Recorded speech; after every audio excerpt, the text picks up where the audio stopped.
Kemudian bentuk kekerasan dalam rumah tangga yang kedua yaitu kekerasan psikis. Apa yang dimaksud dengan kekerasan psikis? Yang dimaksud dengan kekerasan psikis ini adalah perbuatan yang mengakibatkan ketakutan, hilangnya rasa percaya diri dan atau penderitaan psikis berat pada seseorang. Contohnya yaitu membentak. Suami membentak istri atau sebaliknya istri membentak suami. Orang tua membentak anak-anaknya. Kemudian mengancam, melakukan kebohongan, melakukan penghinaan, mencaci maki, dan lain-lain. Ini termasuk bentuk-bentuk kekerasan psikis. Kemudian bagaimana dengan sanksinya? Sanksi bagi pelaku kekerasan psikis yaitu tercantum dalam pasal 45 ayat 1 Undang-Undang Nomor 23 Tahun 2004 tentang penghapusan kekerasan dalam rumah tangga. Sanksi bagi pelaku kekerasan fisik yaitu pidana berupa pidana penjara paling lama 3 tahun atau denda paling banyak 9 juta rupiah. Pada pasal 45 ayat 2, jika kekerasan psikis yang dilakukan tersebut, misalnya dilakukan oleh suami terhadap istri, atau sebaliknya yang tidak menimbulkan penyakit atau halangan untuk menjalankan pekerjaan jabatan atau mata pencaharian atau kegiatan sehari-hari, maka pelaku dapat dipidana dengan pidana penjara paling lama 4 bulan atau denda paling banyak 3 juta rupiah. Dan ini masuk ke dalam delik aduan seperti yang tadi saya jelaskan. Selanjutnya bentuk kekerasan dalam lingkup rumah tangga yang ketiga yaitu kekerasan seksual. Seperti apa kekerasan seksual dalam lingkup rumah tangga? Kekerasan seksual sebagaimana yang dimaksud di sini, yang pertama yaitu kekerasan seksual berupa pemaksaan hubungan seksual yang dilakukan terhadap orang yang menetap dalam lingkup rumah tangga tersebut. Contohnya, misalkan suami atau orang tua laki-laki melakukan pemaksaan hubungan seksual kepada anak tirinya atau melakukan pemaksaan hubungan seksual kepada putrinya sendiri atau melakukan pemaksaan hubungan seksual kepada istrinya sendiri. Majikan melakukan pemaksaan hubungan seksual kepada asisten rumah tangganya. Intinya adalah pemaksaan hubungan seksual ini dilakukan terhadap orang yang menetap dalam lingkup rumah tangga tersebut. Sanksi bagi pelaku pemaksaan hubungan seksual ini berdasarkan pasal 46 Junto pasal 8 huruf A. Pelaku dipidana dengan pidana penjara paling lama 12 tahun atau denda paling banyak 36 juta rupiah.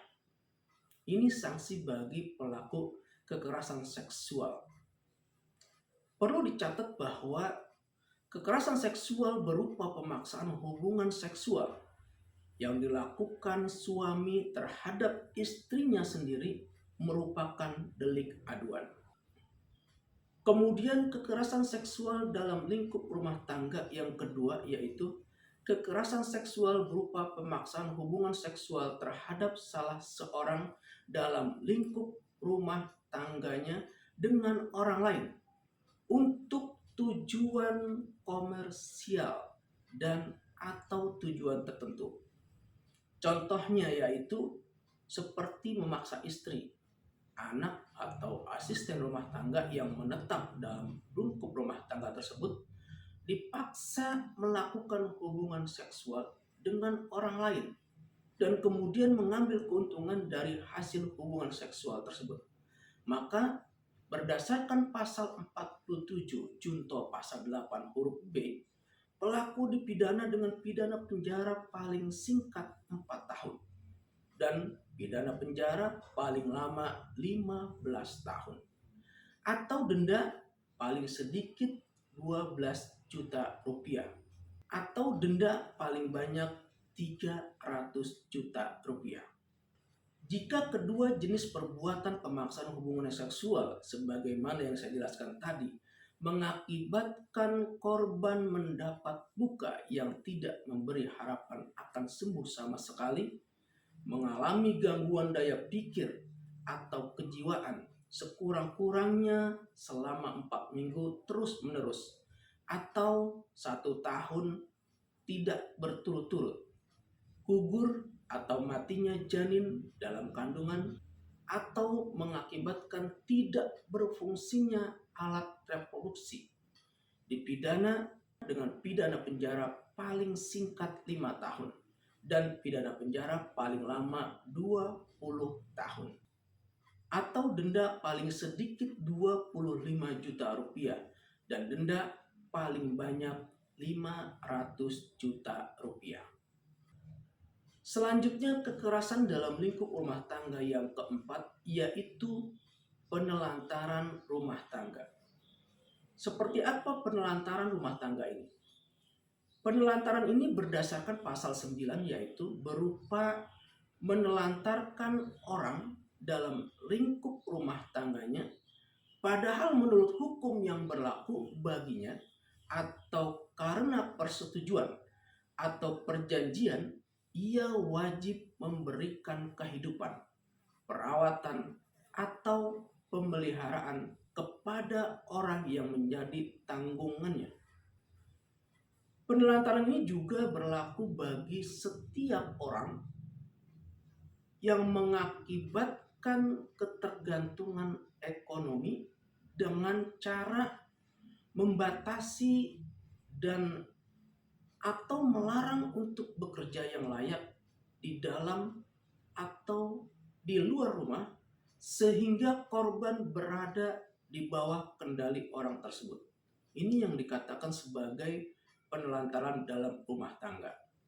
Adapun sanksi bagi pelaku penelantaran rumah tangga berdasarkan pasal 49 Undang-Undang Nomor 23 Tahun 2004 tentang penghapusan kekerasan dalam rumah tangga yaitu pidana penjara paling lama 3 tahun. Pelaku dapat dipidana dengan pidana penjara paling lama 3 tahun atau denda paling banyak 15 juta rupiah. Sahabatku sekalian, perlu diketahui bahwa selain pelaku kekerasan fisik, kekerasan psikis, kekerasan seksual, dan penelantaran rumah tangga yang dipidana dengan pidana yang saya sudah sebutkan tadi, pelaku kekerasan dalam rumah tangga selain dikenakan pidana sebagaimana yang disebutkan, juga bisa dikenai pidana tambahan berupa pembatasan gerak pelaku, baik yang bertujuan untuk menjauhkan pelaku dari korban dalam jarak dan waktu tertentu, maupun pembatasan hak-hak tertentu dari pelaku. Kemudian penetapan pelaku mengikuti program konseling di bawah pengawasan lembaga tertentu. Sahabatku sekalian, demikian presentasi penyuluhan hukum terkait dengan bentuk-bentuk kekerasan dalam rumah tangga dan juga disertai dengan sanksinya. Mudah-mudahan apa yang saya sampaikan ini bermanfaat dan saya berharap kepada kita semua dalam lingkup rumah tangga hendaknya menyelesaikan suatu masalah tanpa kekerasan.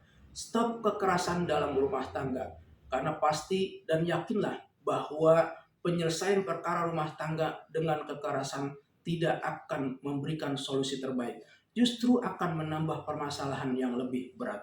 Oleh karena itu saya berharap stop kekerasan dalam rumah tangga apapun bentuknya, baik kekerasan fisik, psikis, kekerasan seksual, apalagi sampai menelantarkan keluarga.